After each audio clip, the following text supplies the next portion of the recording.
in August, I somehow ended up with the port vigils. Has anybody heard about port vigils? Port safe. Not many people yet. Okay. My team did. Good. Proud of you. We were the three who had their arms up when you asked, the deepest passion of the persons you know. That's us, right? So, port vigils, ports, harbors, vessels, boats, which connect to the next phase of the travel of the animals. Jesus, I can't see my notes from here. I need them for my brain. It's the next step, which we don't actually often see. What is happening there? We know that animals travel. No, actually, they're born, they're raised, they're brought to the slaughterhouse, they die.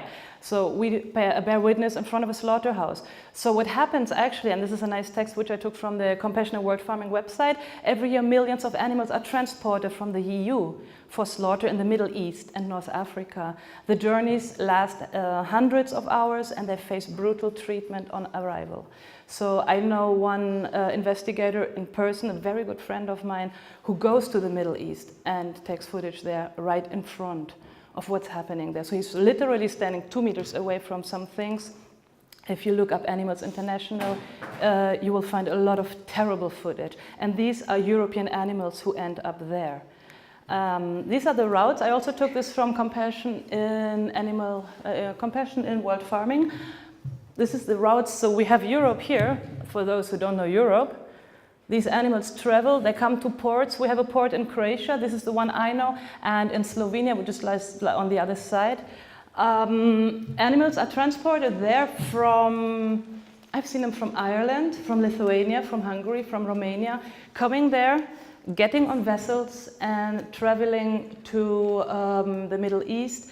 And we received footage from the animals arriving, for example, in Israel in terrible condition. Imagine being on a boat for 9 days, in that very case, the same animals we said goodbye to in Koper in Slovenia arrived in Haifa. Yael from Israel Against Live Export took pictures and footage of the same animals arriving there in terrible condition. I mean, when we are on a boat, on a rocking boat, we have hands to hold on to. So there is footage from boats, animals just flying around left and right. And it's horrible, and they're really badly injured. And from wherever they arrive down here, it's not over. This is where the journey continues. They go to villages, they go to further sail, they're dragged all over. It's horrible to see, and well, I might have something on this. So their path is literally, they're being born, they lose their family, and then they go to a farm for fattening, as we call it, right? Growing up in confinement. They get long distance travel, days in a truck, heat, cold, rain, and nobody cares about that. Sometimes then, as we know, most of us, they end up in a slaughterhouse where we bear witness to the last moments they have. But what I experienced in August for the first time was them being brought to harbors and being shipped to the Middle East. So what I did actually in that moment was filming about 100 trucks being unloaded, that sounds specious, I'm sorry. So 100 trucks with cows, pigs, mostly cows, and going on ships. I've seen 5 different ships and 100 different trucks in that phase. And well, they're transported to their destination, and the most inhumane death possible outside the EU expect them. These are animals which are protected by European law. I don't know how far you are aware of the law actually, but there is a regulation in Europe which determines actually how animals should be transported inside the European Union.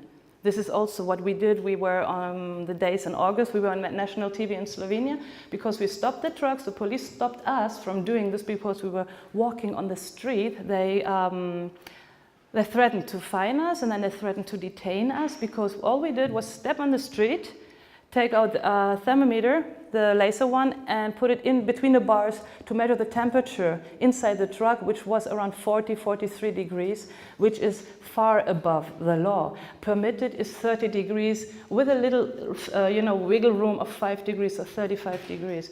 In this moment, actually, a veterinary inspector can come in and say this truck must be stopped, they're breaking the rules. So what we experienced was the police was stopping us from doing this, and we never got to any veterinary inspector in that moment, which is scary, which shows there's no care, not even on a legal level, not even on the government side. And well, it's something we work on, and it's not much I can tell about now, because the footage we did back then went to the European Parliament and to the Commission for an implementation report, and I hope we will achieve something. So me doing this since August is not really the right person to talk to you, because I'm new at this, but I decided to bring it here because it's a new thing, it's great, I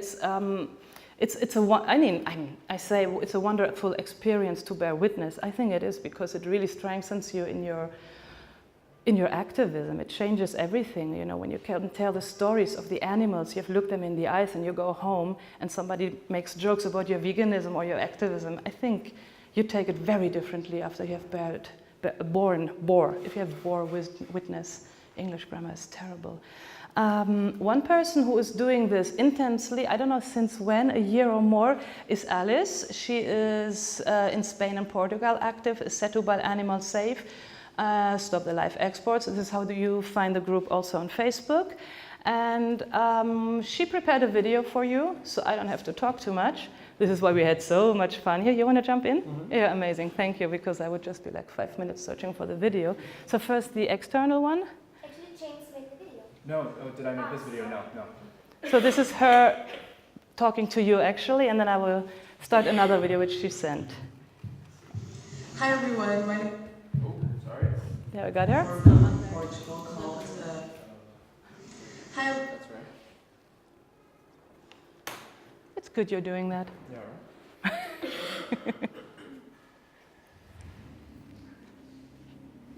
Now it's on. Yes. Full thing?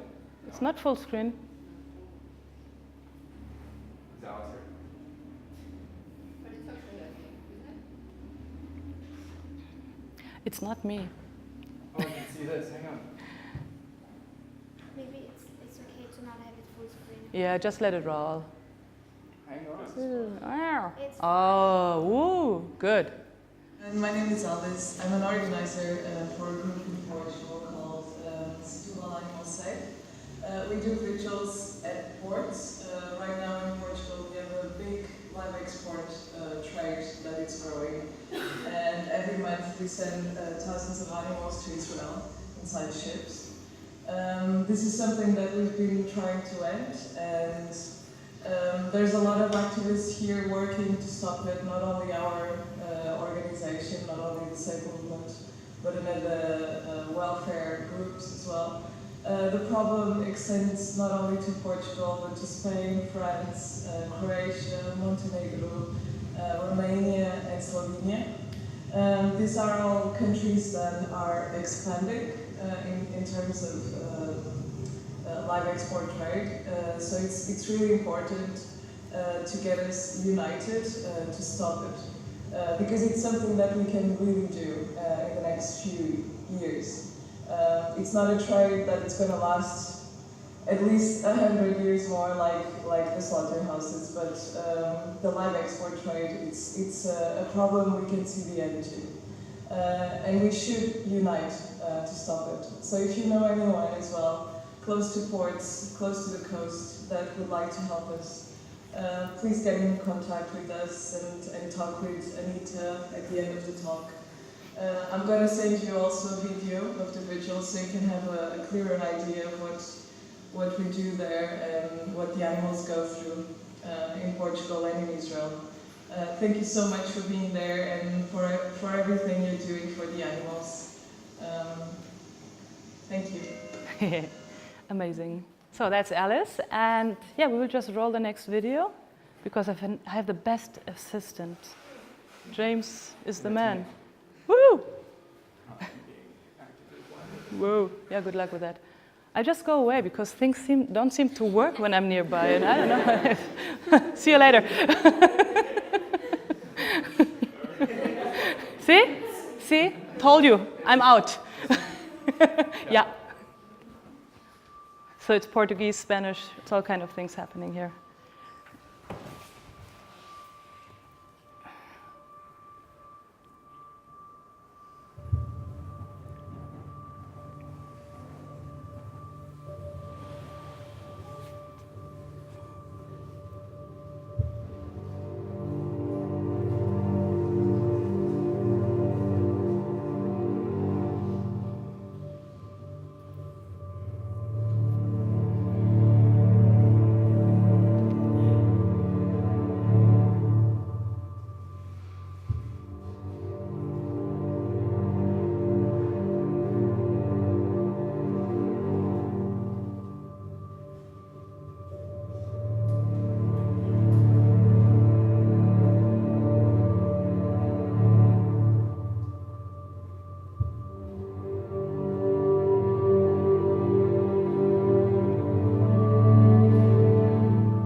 These are not just sticks, they're electroshockers usually used, right? We're talking about electricity being used here on the animals. That's why they move, not because they're getting spanked.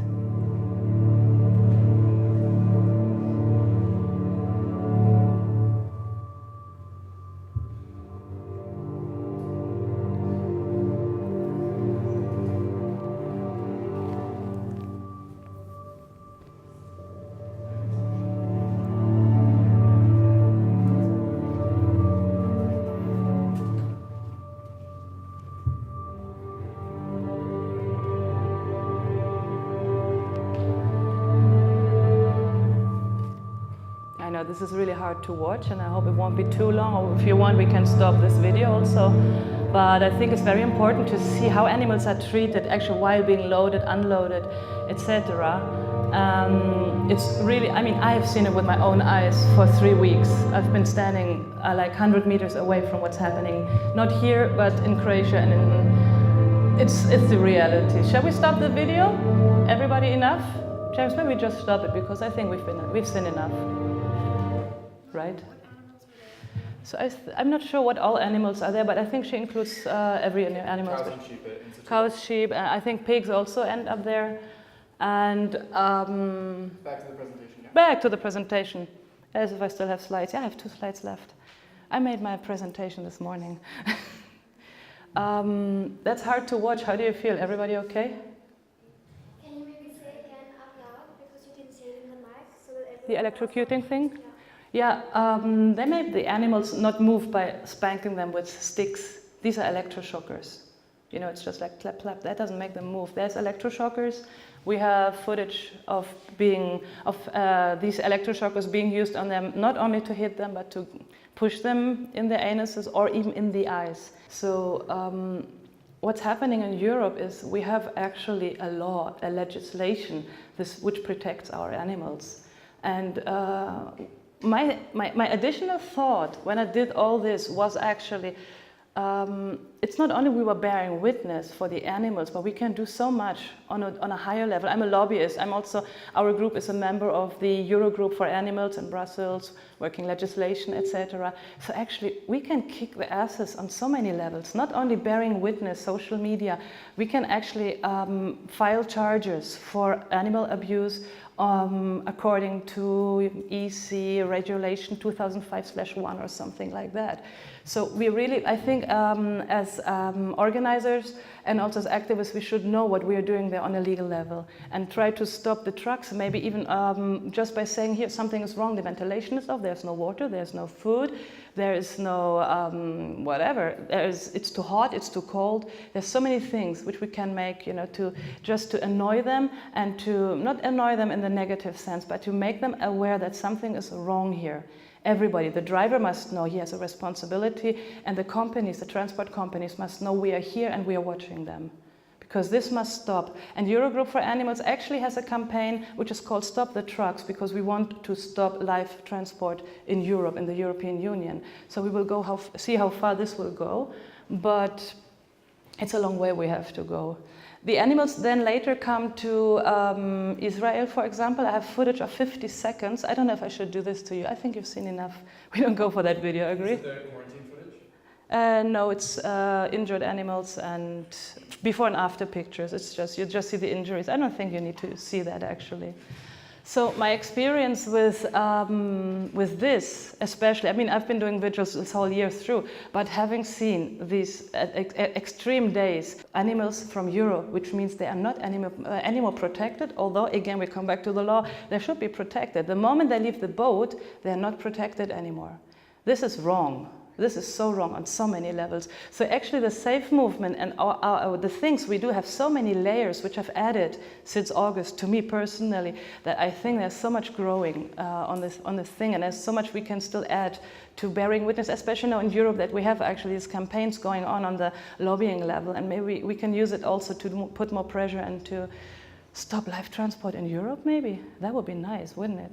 I don't know. I mean, they still die, I know, but it's, you know, step by step we go there and we make their lives harder and we make it more complicated to do these jobs, and There are cage-free campaigns, there are Stop the Animal Trucks campaigns, but these welfaristic sounding campaigns are so important actually, because the public sees what we are doing and the public gets sensitized, they understand something is wrong with these practices, may it be cages, may it be transport or whatever we come up with.